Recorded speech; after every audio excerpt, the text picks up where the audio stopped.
কালামে হাকিমের তেলাওয়াতের মধ্য দিয়ে শুরু হতে যাচ্ছেন। এ পর্যায়ে মাওলানা রহমতুল্লাহ তেলাওয়াত নিয়ে আসছেন। মাওলানা রহমতুল্লাহ। আসসালামু আলাইকুম।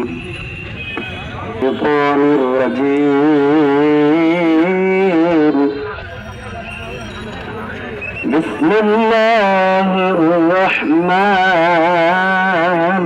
الرحيم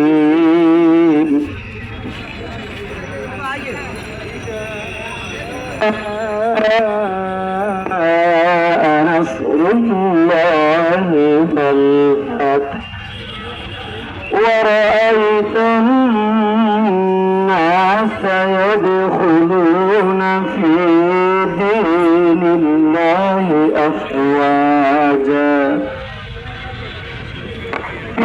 بحمد ربك واستغفر إنه كان توابا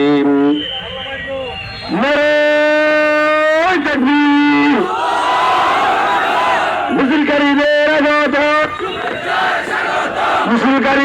আগমন মুসলিমকারীদের আগমন শুভেচ্ছার স্বাগতম।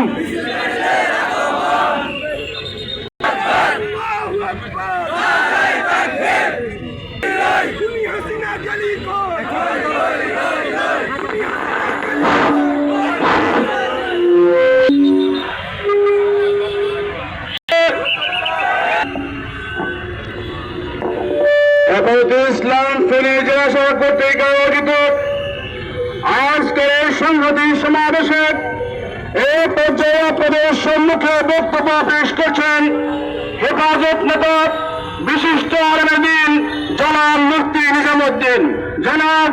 নিজামুদ্দিন। উপস্থিতি 1971 সালে আমাদের এদের স্বাধীন হয়েছে, আবার বাংলাদেশ আবার স্বাধীন হয়েছে। আমরা ইনশাআল্লাহ স্বাধীনতার সুফল ভোগ করতে চাই। রাজি আছি তো ইনশাআল্লাহ? হেফাজতে ইসলাম বাংলাদেশ গঠিত